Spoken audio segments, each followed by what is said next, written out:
late. I know everybody is tired. It has been a long day, especially after lunch. Afternoon, it's usually tough on everyone. It's heavy on everyone. I think the last lecture actually deserves attending because we have excellent and great guest, particularly when it comes to the foreign policy of the United States, and we're going to focus in particular also on the Gulf and geopolitical implications. So he will deliver a public lecture. So our forum is this year centers on the Ukraine crisis and its different repercussions on the Gulf. I would like to present Dr. Charles Kupchan. Of course, he is well known, but I will introduce him very briefly. He's a senior fellow, so he's speaking in English.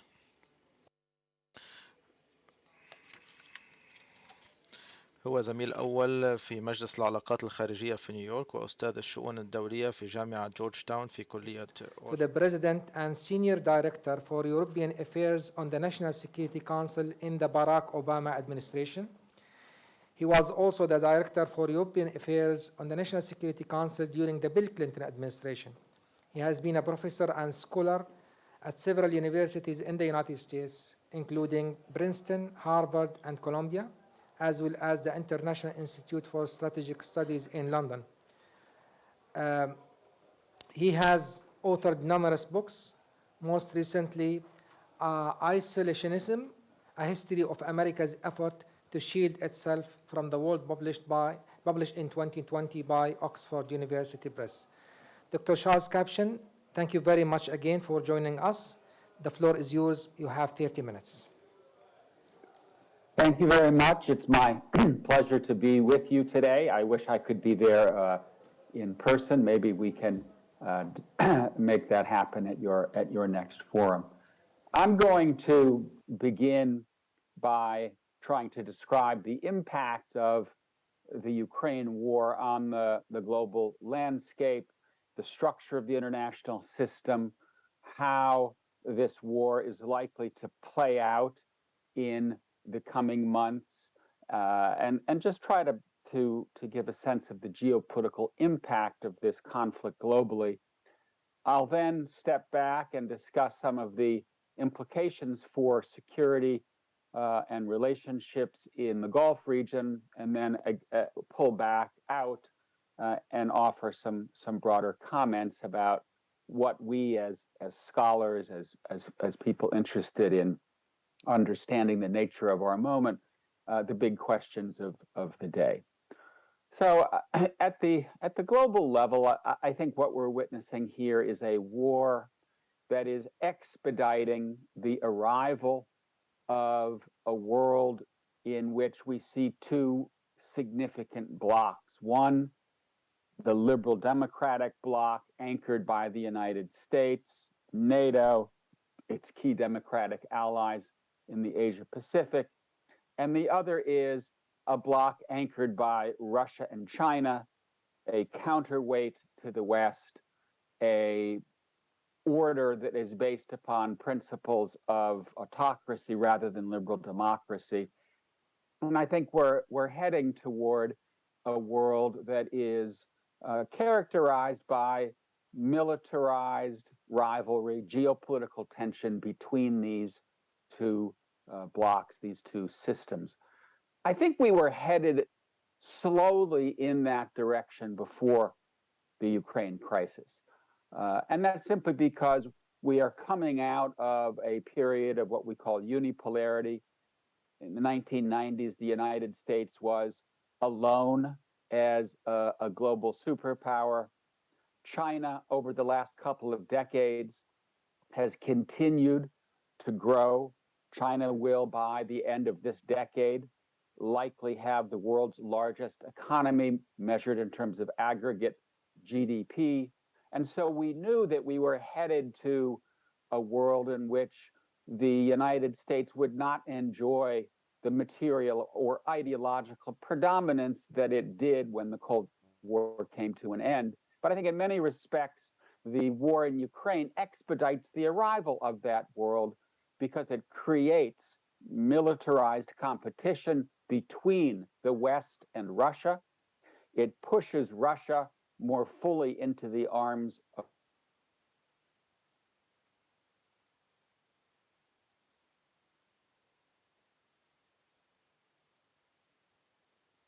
China. Stood some secondary sanctions against Russia. It has not armed Russia, but so far it has maintained its partnership with Russia in a way that suggests that the bonds between Moscow and Beijing are pretty solid.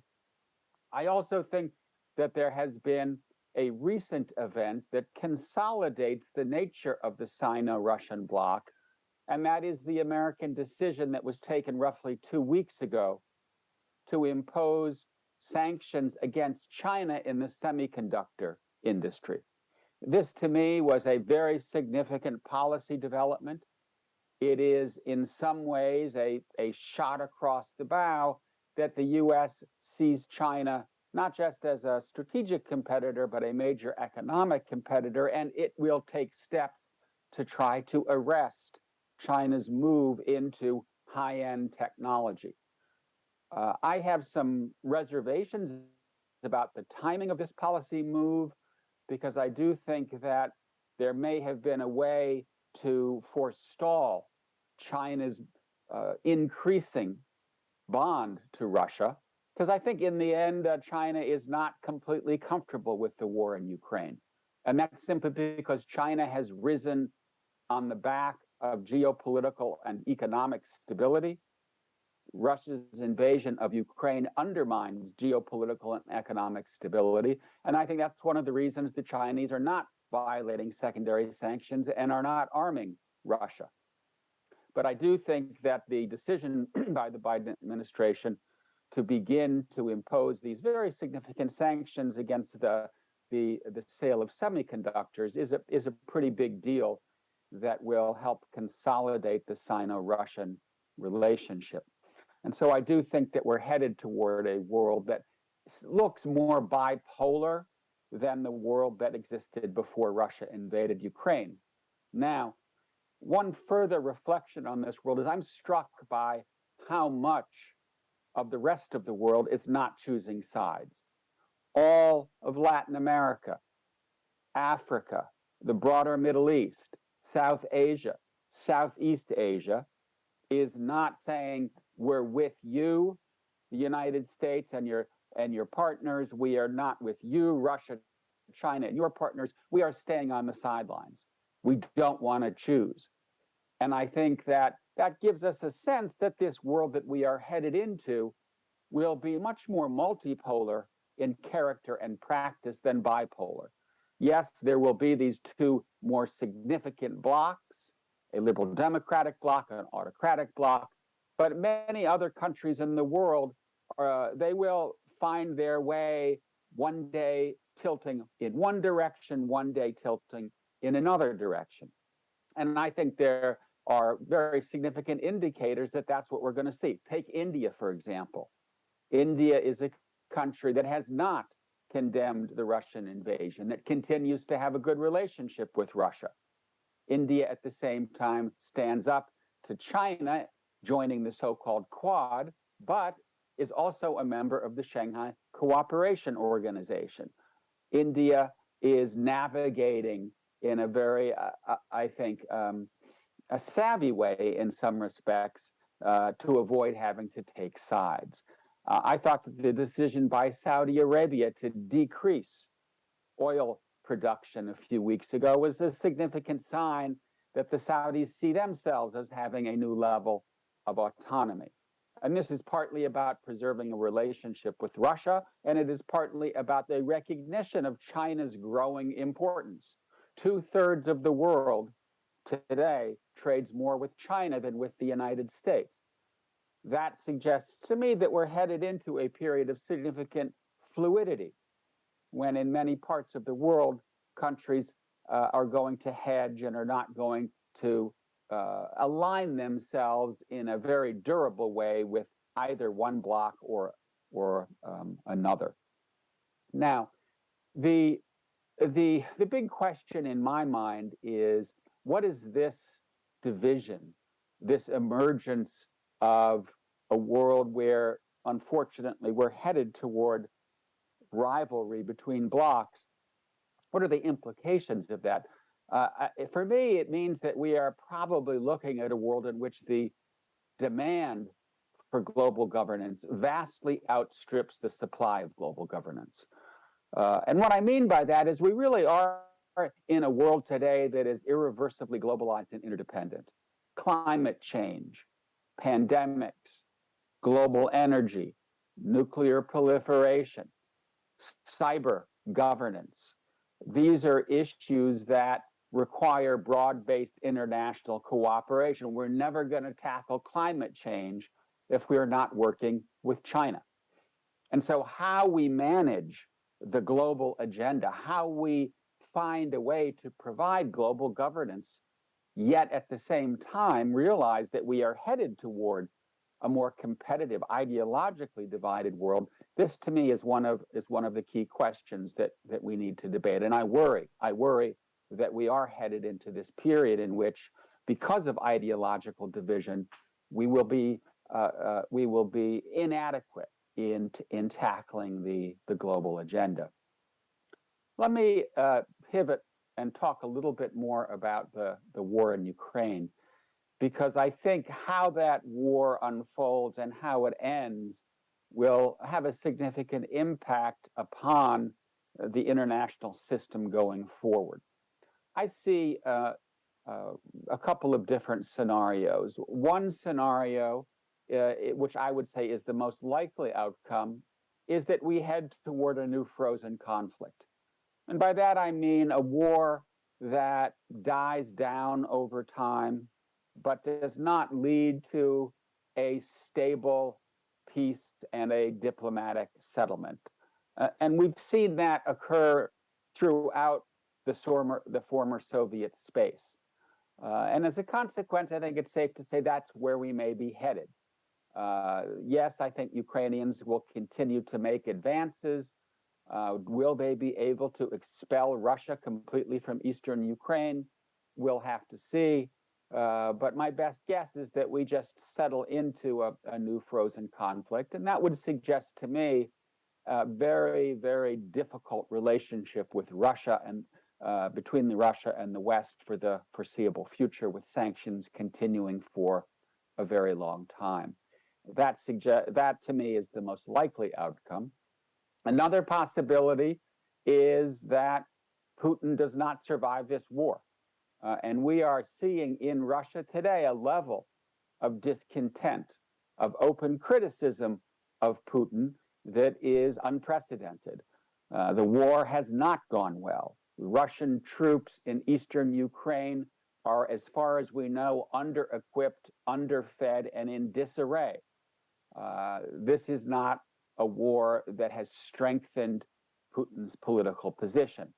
That having been said, I do not see signs yet that the security services, that the Russian state is beginning to peel away from Mr. Putin.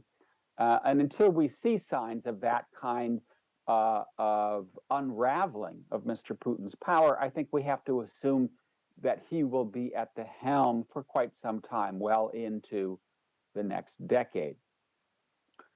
One final comment on the war. I do think a third scenario is one of escalation, and it's something that we do need to keep an eye on. And I see two sources of potential escalation.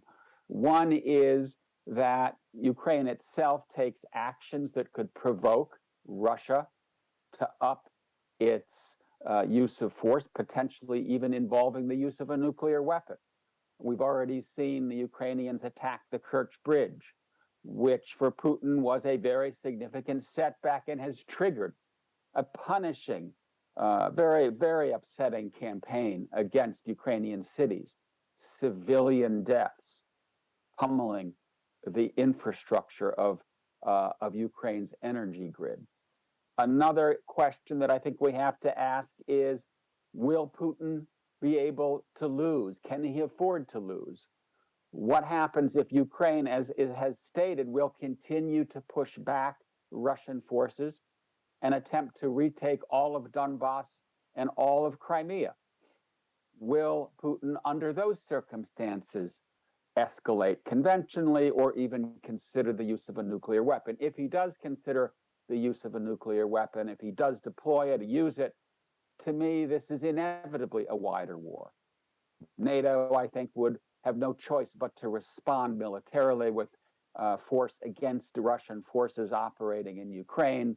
Then we really are looking at a NATO-Russia war with all the potential implications for escalation. These are not, in my mind, out of the question.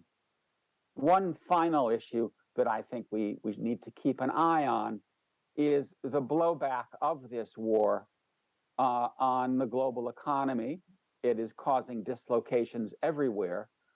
But one issue that I do think is critical is, what is the political impact of inflation, of energy shortages on the coalition that's supporting Ukraine? We have just seen the British government fall. I'm guessing that in a few weeks, in the midterms, the Republicans are going to take back the House. That will make it more difficult for Mr. Biden to get the funding that he wants to continue to support Ukraine. Italy will, in the next few days, have a far-right government. That government has taken power in part because of inflation, high energy prices, the prospect of energy shortages in Italy. We see mass protests in the streets of Paris. So I do think we do need to keep an eye on how this war will resonate economically and politically across the democratic West.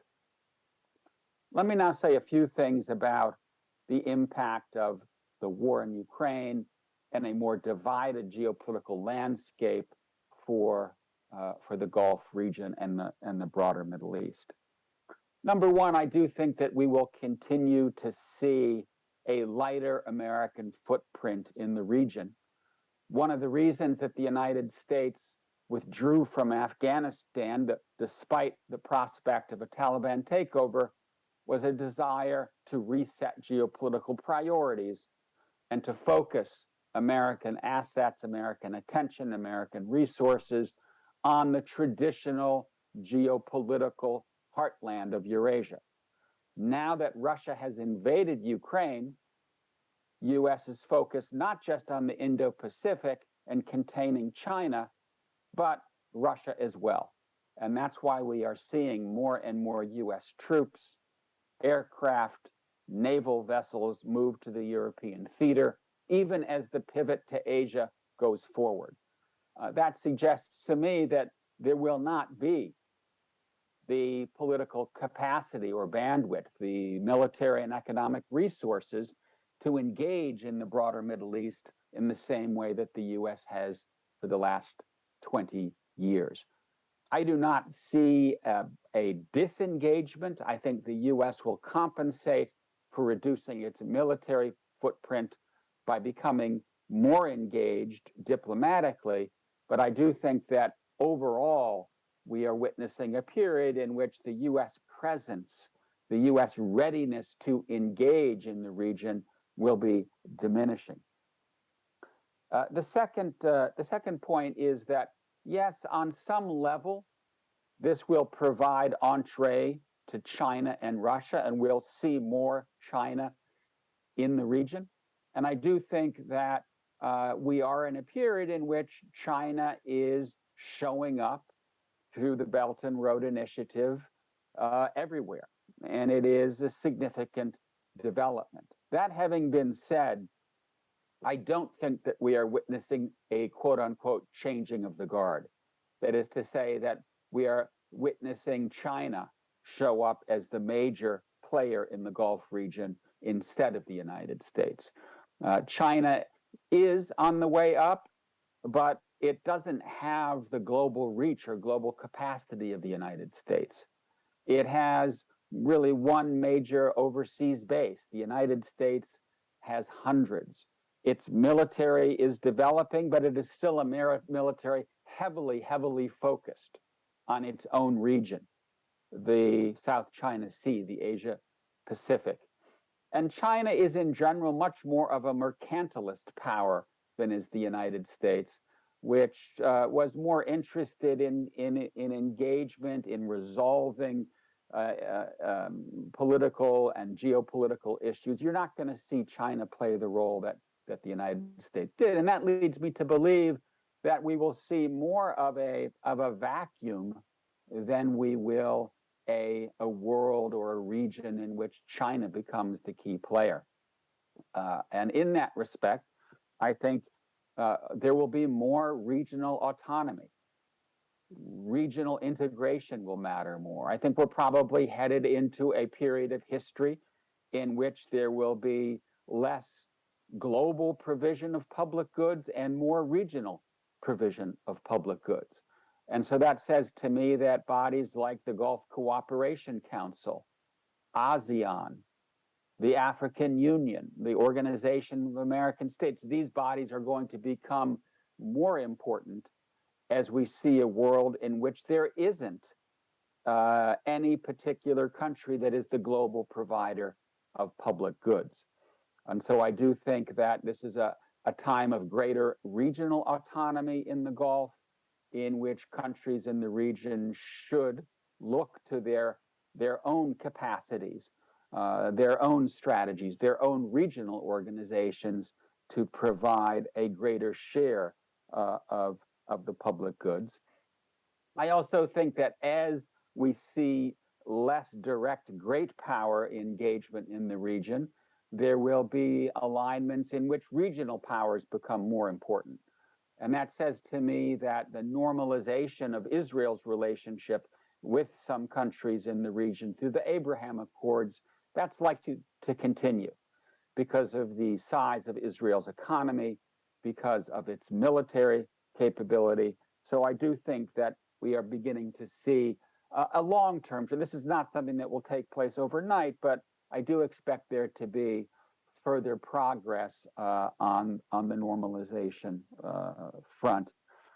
Final point here would be that the war, in my mind, even though it has temporarily increased reliance on fossil fuels and has increased the prices of fossil fuels, it's also a war that I think will expedite the move to renewables. This is a war that is a wake-up call for Europe. It got too used to cheap energy imports from Russia. And so I think that as we move beyond the war itself, we will see an increase in the efforts of the global economy to wean itself off fossil fuels. And that means for the Gulf, the importance of investing in 21st century economies that are much less reliant on fossil fuel revenues in the pattern of the past. Let me conclude my remarks so that we have time for conversation with simply two closing thoughts. One, I think one of the big stories that we all need to focus on now, and I mentioned this earlier, is the blowback effects of the war in Ukraine on Western democracy. Because I think we know we are headed into a period of increased geopolitical competition. What I don't think we know is whether the liberal democratic West will anchor this transition and will anchor a more divided world. And that's simply because we continue to live through a period in which liberal democracy faces a perilous moment, in which we see illiberal populism gain ground on both sides of the Atlantic, in which we see economies struggling economically. And let's face it, the inflation rates that we are seeing right now are 40-year highs, and in some cases unprecedented, particularly in the energy sector. German companies that use high levels of energy are seeing their business models explode. Metals, chemicals, glass production. You know, this is the heart and soul of the German economy. Their energy bills are becoming unsustainable. So I do think that we are at a period in which we need to figure out how to make sure that we don't end up in an economic situation that advantages the illiberal populists and that deepens the potential internal threats to the West.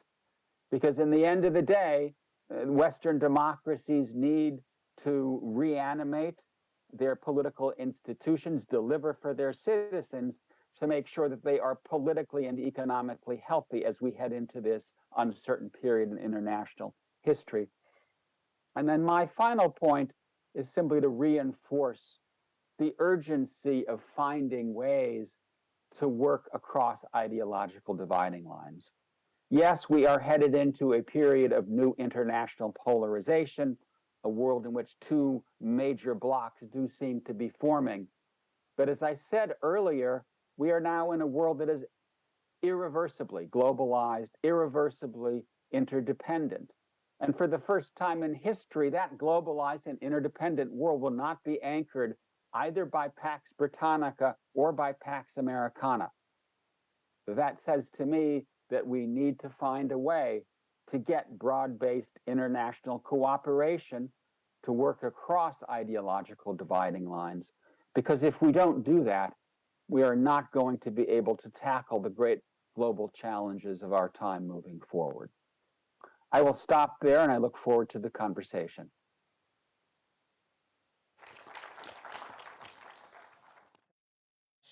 Dr. Kupchan, for this very insightful remarks.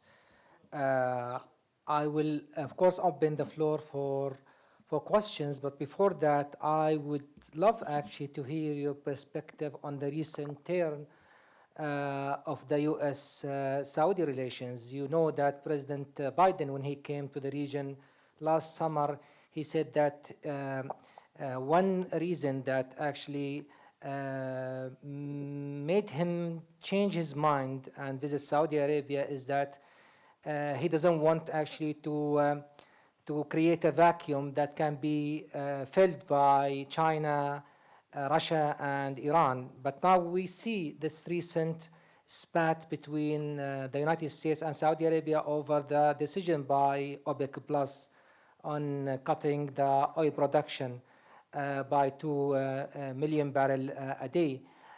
Do you see any discrepancy here between the reaction of the United States concerning this decision by the Saudis, by OPEC Plus, and the statement by President Biden that he was coming to the region actually in order to prevent this vacuum from taking place? And don't you think that this perhaps will further push Saudi Arabia and other Gulf states towards Russia and China, given that you said at the very beginning that you see the international order moving in the direction of having two big camps, liberal democracy and autocracy?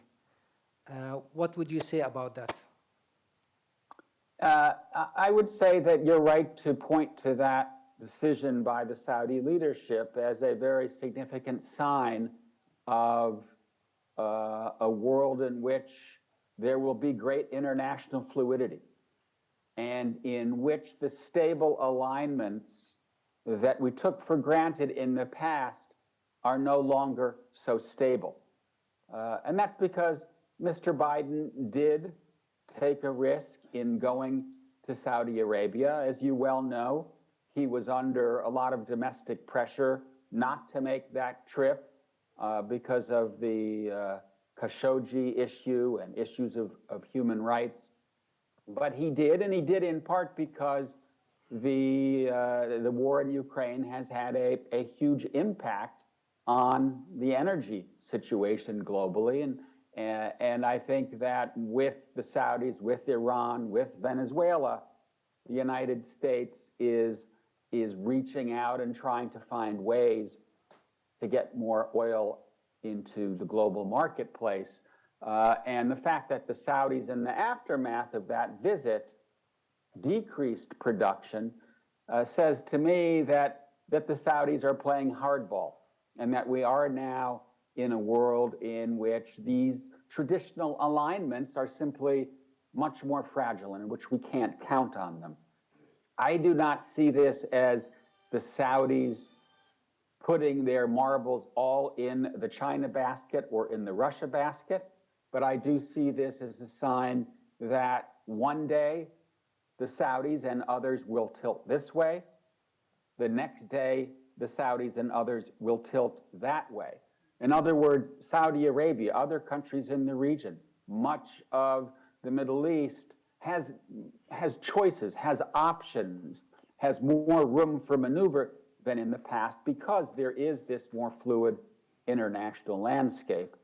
But I would point out that this was a decision that I think will not play well over the long term here in the United States, simply because we are headed into the midterms. And one issue that weighs heavily on American voters is the price of gas. Americans like to drive. And gas prices were coming down. They've been coming down in a progressive way over the last several months. The Saudi decision was one of the things that makes them now go back up. And it's likely to tilt the outcome of these midterms in a Republican direction. So this was a decision that I think has significant political impacts right here in the United States. Thank you very much, Dr. Mustafa.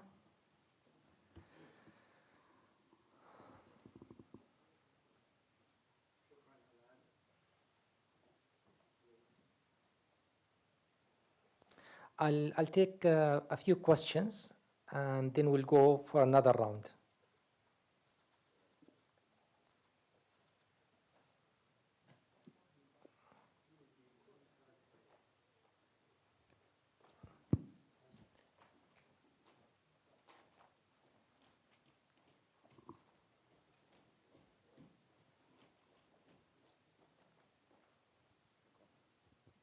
شكرا على هذه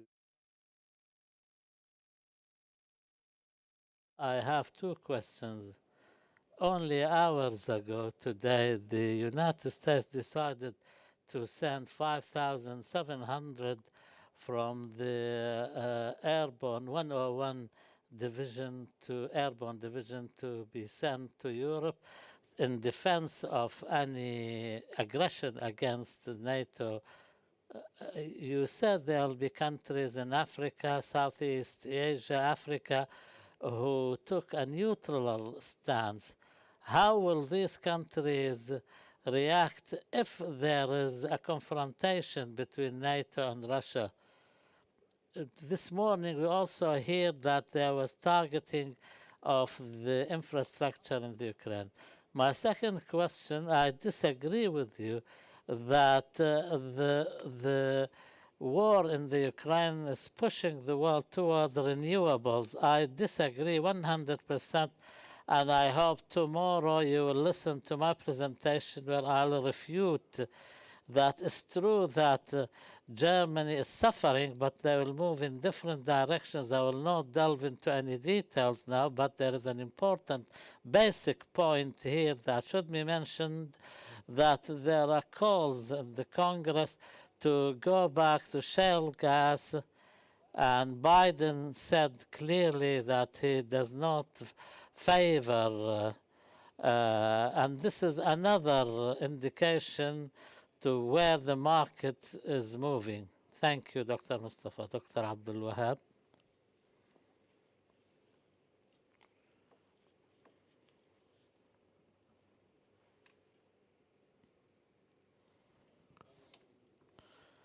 شكرا لك دكتور كابسون لهذه الملاحظات القيمة.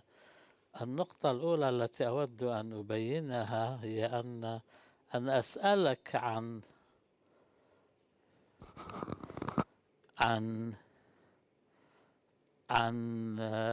التدخل الأمريكي في أفغانستان مقارنة.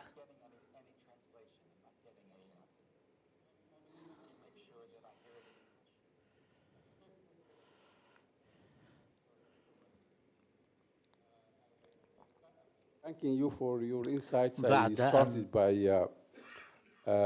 by pointing to your implicit equation of the war in Ukraine with America's other adventures of choice, like in Iraq or Afghanistan. I think probably this might be questionable because the war in Ukraine is an attack on Europe, maybe equally to what happened in the Second World War. This is not a peripheral issue. And if Russia wins this, American security and European security will be seriously compromised. And this leads me to the second point. I think Fukuyama was one of the first people, as usual, with his shot when he said, I think, that the war in Ukraine would create a problem for or will compromise Western populism, because Western populism has been most populist groups in Europe and in the United States were in love with Putin. And the way that Putin has become a pariah in the West and for the voters would create a problem for them. Of course, it didn't come out that way, but I think in the long term, this would be the case. One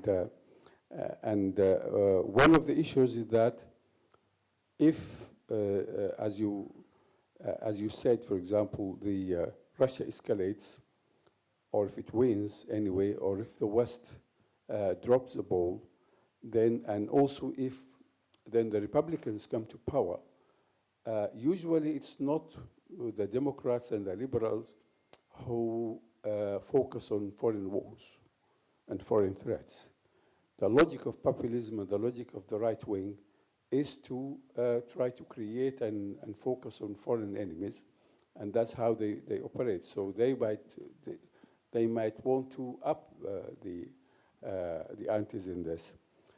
With the question of energy, I think you also implied that energy issue is a long term and also a short term. I don't think so. I think both of them. I think, for example, if Biden wants to bring the prices down in the run of the elections, the OPEC increase is 2 million barrels per day. I think he could pump from the reserve more than 4 million barrels a day without impacting it that much. So he could, add in the short term, defeat the OPEC effect. But I think on the long term, I think the oil prices, if the war stops, will fall down dramatically, because an embattled Russia would like to flood the market with its production, and we don't have a shortage of oil or gas in the world. We have quite enough, so it's only a temporary issue. I think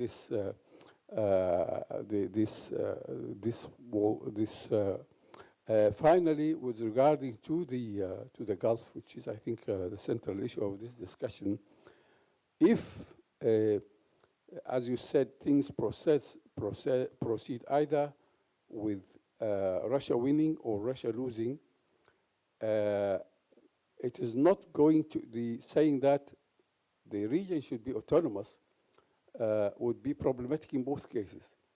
If Russia is winning, then the Gulf will be endangered, and there will be a Cold War going on, and America will have to use the Gulf as one of its arenas. If the opposite happens, or if America and the West try to say, well, we will not intervene in and this is what actually happened during and after the Arab Spring. What happened is that Iran, which the West sees as a threat, has now controls 4 Arab countries. And if the U.S. withdraws, there's nothing to protect Saudi Arabia and the Gulf from Iranian, falling under Iranian influence. So I don't think that it is an option for the West to withdraw from the Gulf. Thank you very much. Thank you. English. سؤال بالعربي. Thank you for the great insights to the to the region. Now, you mentioned that there will be a lighter American presence in the region. My question is whether this lighter presence or security presence is something you think related or linked to the Biden administration or even to the Democratic Party administration, or this is also going to be the case for a possible Republican administration in 2024. So that's the first thing. Now, the second, I agree with you that China is not going to fill this security vacuum. If we agree that there will be a lighter American presence, a security presence, or there will be a vacuum, a security vacuum, I agree that China will not fill that vacuum because of it's a whole different argument and a whole different foreign policy that they're running.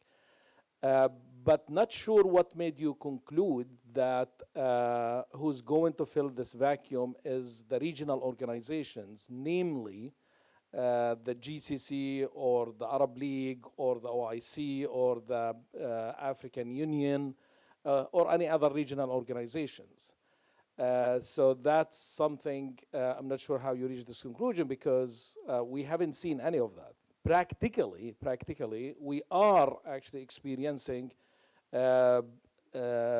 lighter American presence. I don't want to even call it a security vacuum, but we haven't seen any of these regional organizations moving forward or jumping in to fill this security vacuum.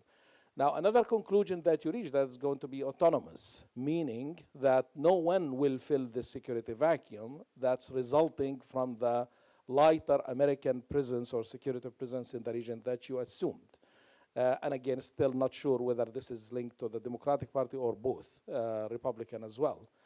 If we look back at the past 2 to 4 years at least, yes, there was a security vacuum, but this security vacuum was filled not by regional organizations. And it wasn't, the region was not, like what you concluded, and the region was not left to be autonomous, also as per your second conclusion. Actually, this security vacuum that resulted from the lighter American presence was filled by mainly Russia and Turkey. And we saw, and to a certain extent also Iran in some areas. And we saw this being unfolded in Syria and in the northern Syria's agreement, while the US was not aware of any of these arrangements, was the case in Libya, was the case in Nagorno-Karabakh as well.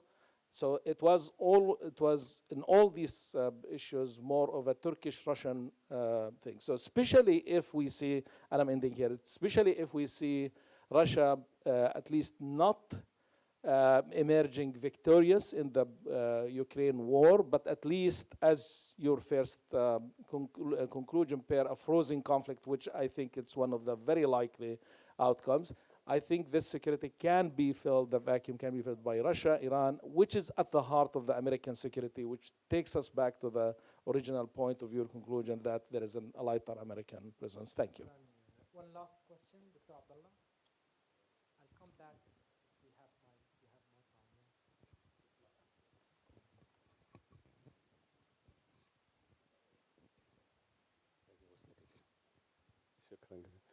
more time. Professor Kupchan, I agree with you that the Pax Britannica has gone long time ago, and Pax Americana is on its way down, as we can witness now in the world, because the global order, the international order, is changing. The question is, what is going to replace this? When Pax Britannica left, there was Pax Americana, but we don't have anything that is going to replace the demise of Pax Americana. And you mentioned that there will be autonomy, there will be a light American presence in the region, but let me just point out a few things. One is that the international institutions, and that is, Bretton Woods institutions, whatever you want to call them, United Nations, are becoming much weaker. They are not the same institutions that we have known before, and they are experiencing some very serious weakening at the moment. The other thing you mentioned, the role of regional organizations. And I agree with Dr. Ibrahim earlier that, that these regional organizations, if anything, they are on their deathbed. They are no way that they are going to replace or become active, whether it's the GCC, the Arab League, or any of these institutions. So we are basically seeing a vacuum, and the old order is on its demise, a new order is being born, and in between there isn't anything there to replace it. This is a very, very chaotic, very dangerous moment. What we are seeing is that we are, instead of regional organization or multilateralism that we have been witnessing in the previous decades, we are seeing minilateralism that has been taking place. We are looking at whether it is AUKUS or Quad. We are seeing I2U2. And these are new arrangements that are taking place instead of multilateralism, instead of regional organizations. And again, the utility of these new arrangements is not clear to what extent they can actually make peace or keep the peace. So your picture that you're drawing to us is that there will be more autonomy, there will be more space for these countries to do, which is of course welcome. But at the same time, there isn't anything there to replace the old system that is, we are seeing its downfall. And this is going to be a very dangerous place and very chaotic place, and everybody is going to be there for its own, and it could lead to more conflict and more wars instead of peace and stability that the world wish for. Thank you.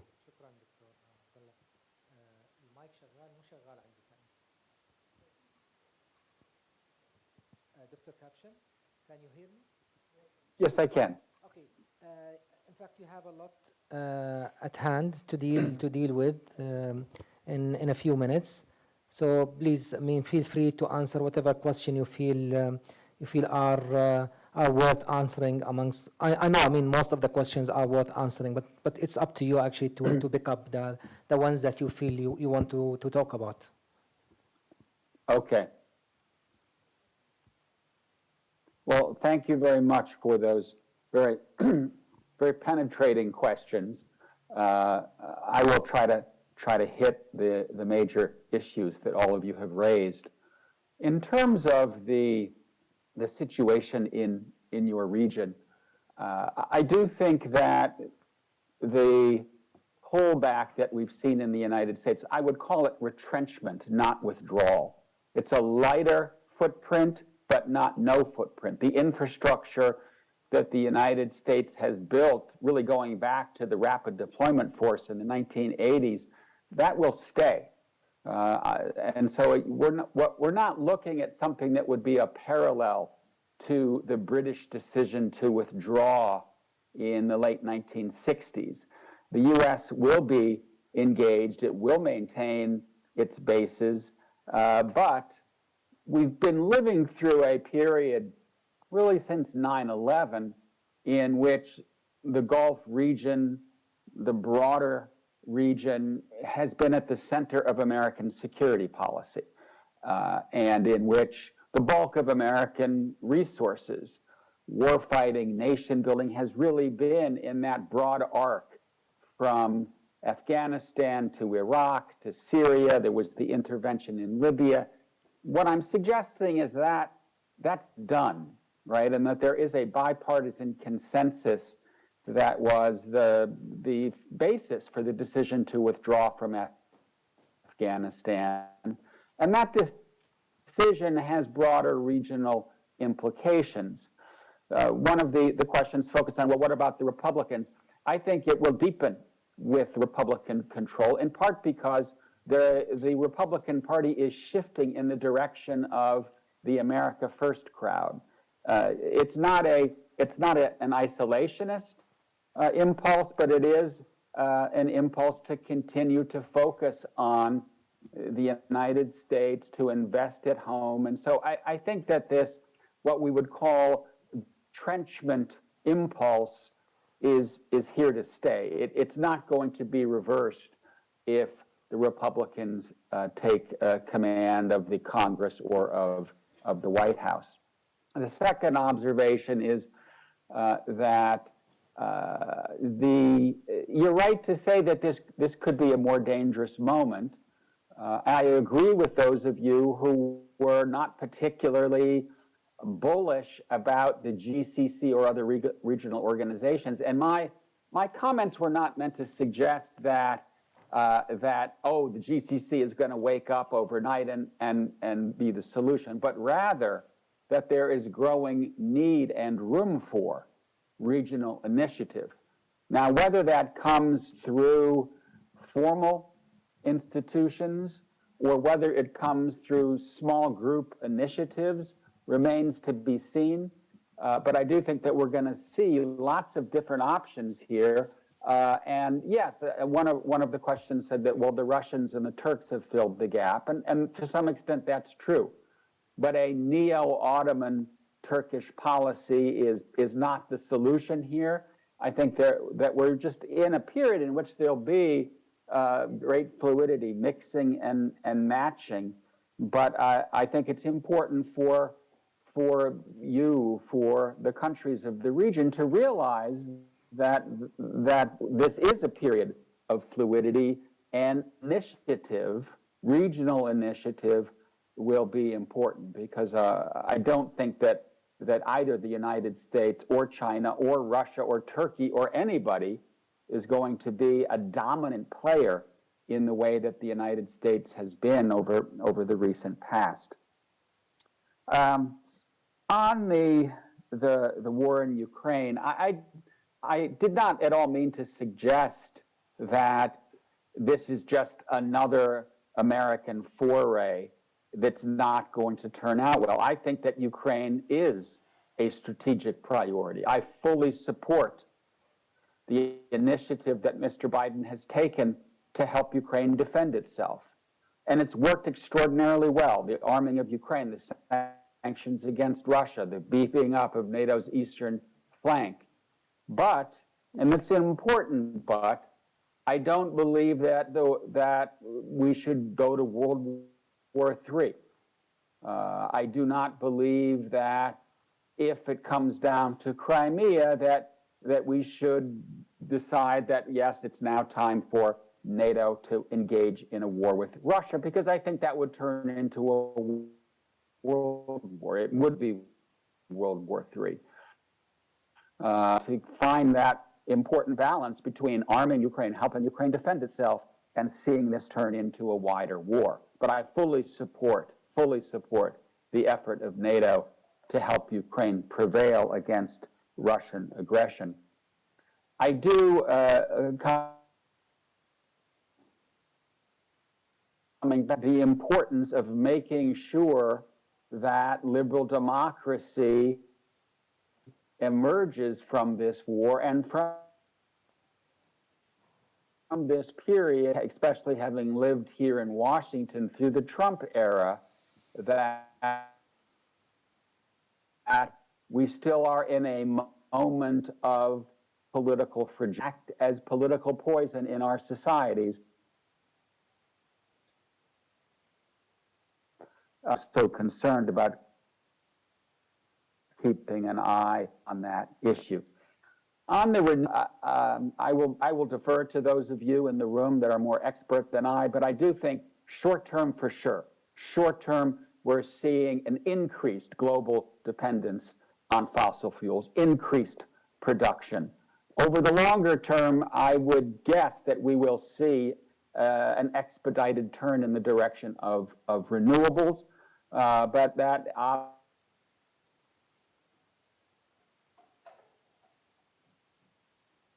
given where we are in war. So, to sum up, I think this is a critical moment. We are at one of those historical inflection points that has been triggered by the war in Ukraine. I'm delighted to be able to participate in this conversation because I think it's precisely the kind of conversation that we need to have. We need to get ahead of the global changes that are occurring around us. We need to make sure that we address the growing gap between the need for global governance and the supply of global governance. This kind of conversation is the best way to make sure that we meet that challenge. Very well. I'm afraid that we have reached the end of this session. So thank you very much, Dr. Kupchan, for sharing with us your insights on the topic. We hope that we can see you next year in person here at the Gulf Studies Forum. And I know, there are so many things that still needs to be further discussed, but I'm afraid, as I said, we are running out of time. Thank you very much again for your participation, and thank you all for staying with us until late. Thank you very much. Thank you very much. It's been my pleasure to join you. Appreciate. Thank you very much.